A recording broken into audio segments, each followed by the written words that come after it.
Interesting. So people in memory turn pleasure into Enjoyment.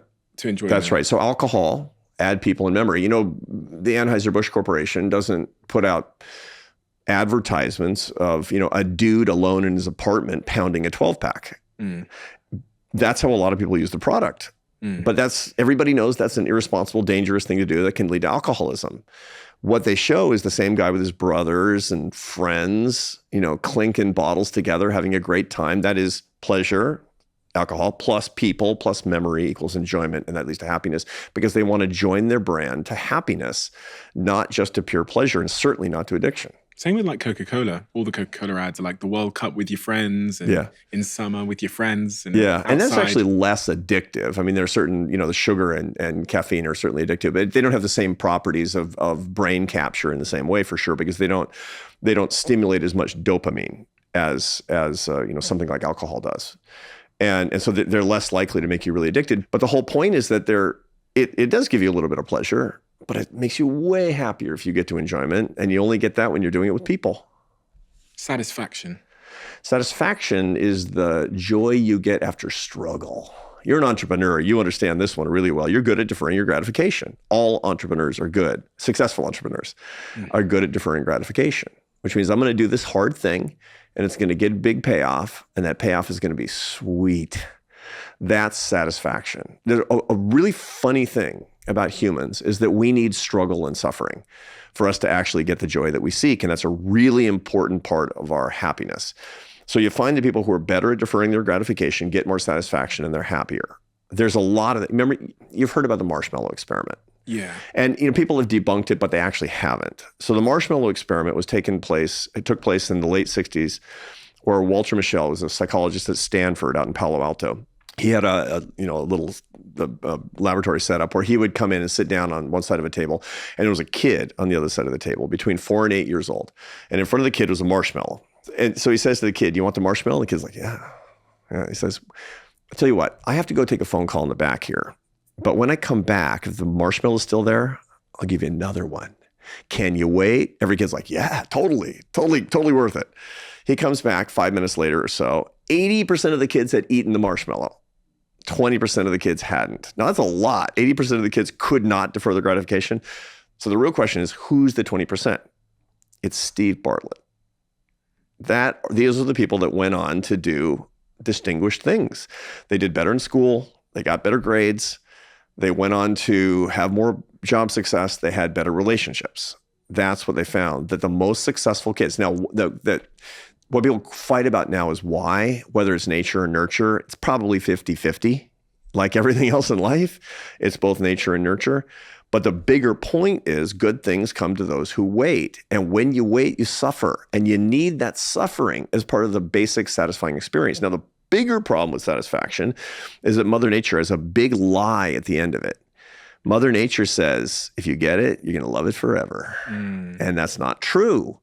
See, the brain works emotionally and physically in an environment of homeostasis. Homeostasis means that you always return to your baseline physiologically and emotionally, because you can't stay in an unusual physiological state. Unusual states are reaction. You need to be ready to react. And so, you step off the treadmill, your heart is elevated. Your heart goes back to where it was, so you're not dead in a week. The same thing is true for you emotionally. Something really good or bad happens to you. You think it's going to last forever so that you have an incentive to avoid or approach the thing, but it doesn't last forever, does it? That's the problem. We actually think that if I get that $1 billion, it's going to be really great. And the first thing that somebody who has $1 billion says to her or himself is, I guess I needed another billion, because of homeostasis. And that puts you on something called the hedonic treadmill. More. So that's the great conundrum of the striver, is that there's never enough. I deal with people all day long. I really specialize in people who are incredibly successful, but not happy. And a lot of what I do is explain one simple equation that both explains that, but also gives you the solution, which is that your satisfaction doesn't come from all the things that you have. So have more is not the right strategy. Satisfaction is all the things you have divided by the things that you want. Haves divided by wants. Successful people need to manage their wants even more than they need to manage their haves. They need to want less. And that's a whole kettle of fish. That's spirituality, that's discipline, that's fitness, that's diet.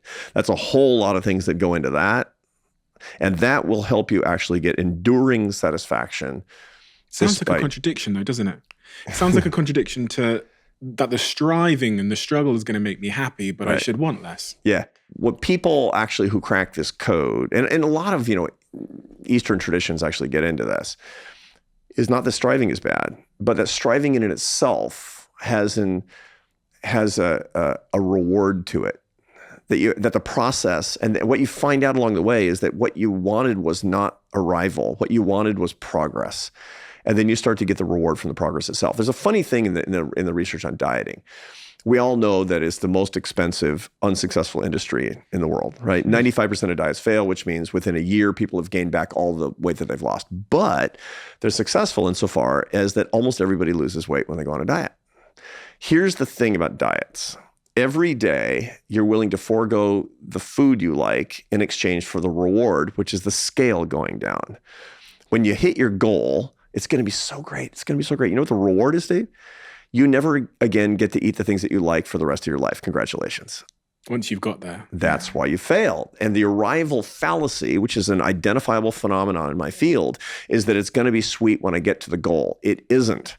What you're going to have is homeostasis when you get to your goal, frustration and disappointment. Therefore, you need to want less. You need to think about less about wanting these arrival experiences and get more satisfaction from the progress, from the journey.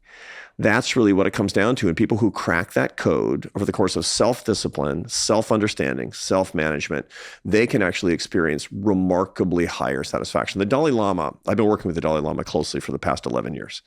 And I asked him this question: how can I get lasting satisfaction? And he said, you need to want what you have, not to have what you want.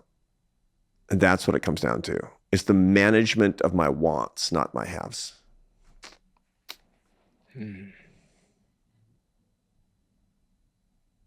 On that point, we're at the time of year now where so many people are thinking about diets. You mentioned that there. So for those people that are approaching that moment and they're going to be setting their goals and stuff and all those kinds of things, what is a better goal to set if not a weight number or a financial number or whatever? What's a better, more realistic goal to set that has more chance of success? Yeah, it's interesting because there are certain things that we can accumulate that won't homeostatically return us to the baseline, that won't throw us onto this hedonic treadmill over and over and over again. Those goals are the goals that actually do lead to the happiest life. And the more you have, the better off you are, where more actually is better. But they don't fall into the categories of money, power, pleasure, and fame, which are the typical kind of goals that we get, or related goals like weight loss or whatever it happens to be. The four goals that really matter are faith, family, friendship, and work that serves others. Those are the four really great and transcendent goals that we can have. Now, there's nothing wrong with money or power or pleasure or fame. There's nothing wrong with those things, but only as intermediate goals to make it easier for us to pursue and accumulate deeper faith or philosophical life. I'm not talking about traditional religious faith necessarily. Better family relationships, which are very mystical, poorly understood, even in neuroscience in a lot of ways. Friendship, deep friendship. It's hard for a lot of people, especially successful people. And work where you earn your success and serve other people. That's what it comes down to. So those are the right New Year's goals that we need. This year, what am I going to do? How am I going to grow closer to the divine? How am I going to do that? This year, what am I going to do to draw closer to my family and to have a more intimate relationship with my family? How am I going to have deeper friendships this year? And how am I going to take my work and find it more meaningful and satisfying on the basis of serving other people? How am I going to do that? We haven't gotten to meaning yet. Yeah, we haven't got to meaning yet. You said the word there, but I want to make sure I close off on this point about a better goal, because there's still going to be a huge group of people that go, listen, I get it, love it, I believe it, but I hate this belly fat. Yeah, I got it. And this belly fat yo-yos every year. So I get it. So those are intermediate goals. And there's nothing wrong with those things. The problem is where they become satisfying and self-destructive is when that's the final goal, because by the time you get there, you think, why? Why? That wasn't as meaningful as I thought. That wasn't as good as I thought. That's the arrival fallacy, that when I actually get rid of the belly fat, then I'm actually going to have somehow a more wonderful life. That's actually not true. The reason that you're doing that is because you want to live longer with your spouse and see and you dandle your 11 grandchildren on your knee. That's the reason you want to do this, because you need to do it for some intrinsic reason as opposed to an extrinsic reason having to do with people will love me more. I mean, it's amazing to me because I do a lot of wellness and fitness and stuff as it interacts with happiness. I work with a lot of people who are very big in the longevity community because I have sort of the happiness console, the science of the happiness console that I put into those things. And so I meet a lot of people that are really into the fitness part. And what a lot of guys will tell me is that they'll have these fitness goals. Like, I'm going to put on 15 pounds of muscle this year and I'm going to get rid of all my belly fat and the whole thing. And if they stick to it, by September or October, what they're finding is that, they're not getting any more attention or compliments from women, but a lot of dudes are going, looking good, dude. And they're like, that's not what I wanted. And part of the reason is because the arrival fallacy is you build up this image of what will actually come from the satisfaction that will come from hitting these intermediate goals. These aren't the right final goals. You got to have the right final goals and then set some intermediate goals along the way, but let's not kid ourselves. And when you think carefully about that losing your last 5 pounds of belly fat so you can see your lower abs, which, by the way, is not necessarily that healthy, is going to materially improve your life and your relationships. It's not. It just isn't. What's a better end goal then as it relates to fitness? Would it be something more centered on health? Yeah, or it is. It's something that's actually sustainable and having to do with health, also with happiness is the way that this works. So I work out 60 minutes a day. It's not because I'm vain. Look, I got a face for radio, Steve. I mean, it's good. I don't know what you're talking about. Yeah, I know, but it's age adjusted. I look good. I think you look good, period. And I'm not, I've got a girlfriend, but credit where credit's due. Thank you, Steve. I appreciate that. But you made my week. See, this was my goal. Yeah. But the reason that I do this is because I find that for me, that working out as much as I can is much harder than working out every day. Working out every day is much easier than working out as often as I can. Yeah, right? Amen. Yeah, and practicing my religion every day is much easier than practicing my religion when it comes naturally to me or when I find it convenient. Eating healthily is much easier when I do it every day. And so the result of that is that I find that with those particular routines, I program those things into my life and I'm a much happier guy. Look, it lowers my cortisol levels, which are naturally very high. I'm a very anxious person. And I understand anxiety, I understand the cortisol production, I understand how to manage it. And this is one of my management techniques. Thing about fitness to understand is when I say it makes you happier, it actually doesn't. It lowers your unhappiness. Happiness and unhappiness, largely the experiences of happiness and unhappiness, which is to say positive and negative affect, they're produced in different parts of the limbic system. So you can both be very high happiness and very high unhappiness.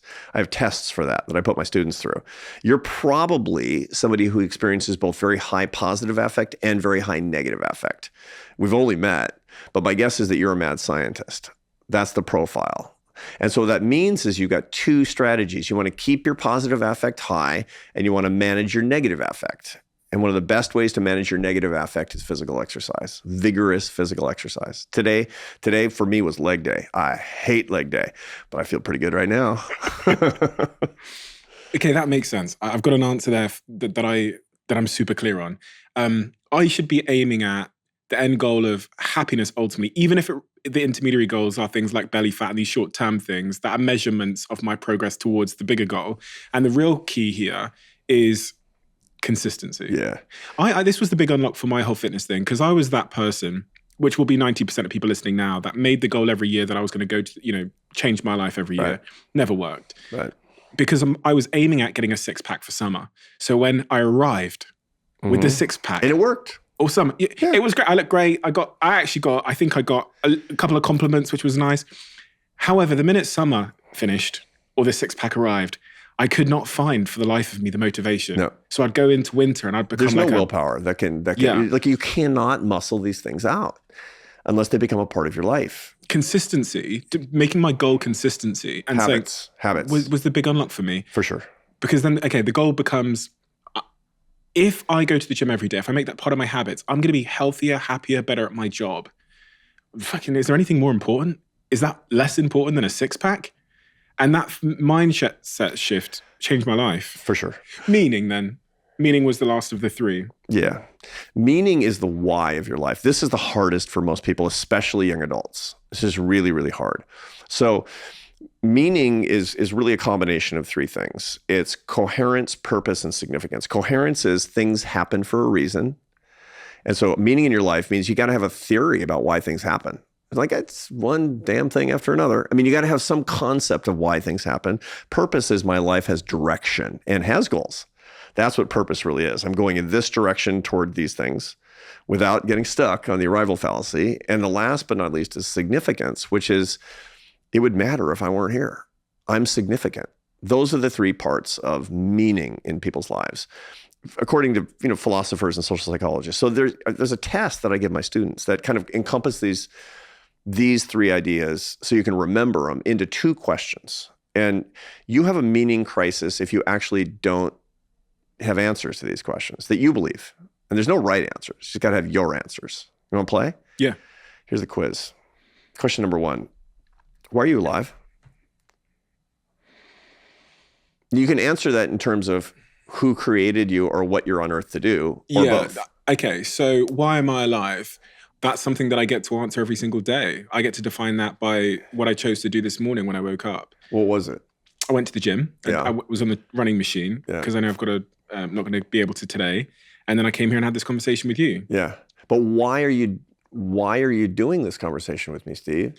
The Ikigai theory comes to mind when you ask that, which is it's incredibly selfish. I learned a tremendous amount already just from this conversation. And I know that it pays it forward to other people who are going to learn from it as well. And that makes it feel worthwhile. So you said two things, fun and service. Yeah. Right? Which is more important to you? Transcendentally, which is more important to you? It's the service part. Yeah. Okay, good. We're getting someplace. That gives me all my worth, right? But the more you focus on that, the better it gets. Now we uncovered that. So now thinking about that, you put the order of operations into the podcast and say, does it serve? Mm-hmm. Is that guest going to serve? Is this question going to serve? Is this show going to serve? Is this sponsor going to serve the people who are watching this podcast? Mm-hmm. Then suddenly meaning starts to go, it starts to really sprout out of the soil because we got to that. If it's like, is it fun? Yeah, good. So look, I have a company and that rides alongside what I do academically. And everybody that works with me, we have an order of operations. And the order of operations these are the 4 goals, but they have to be in this order. You just told me that the order of operations is serve other people and have fun for your work. That's what you basically said. It's probably more like lift people up and have an adventure. That's probably an intellectual adventure, right? But the order of operations has to be right. If you're having fun more than you're serving other people, you're not going to find your sense of meaning based on that first question. So you see where we're going with that, right? So the second question is harder. For what are you willing to die today? There's a couple of people in my life that I'd die for. I'd die for my romantic partner. Yeah. I'd die for my brothers and sisters, any of them. Interestingly, I don't know if I'd die for my parents, which is interesting. Would you die for an idea? Would you die for your country? I would die...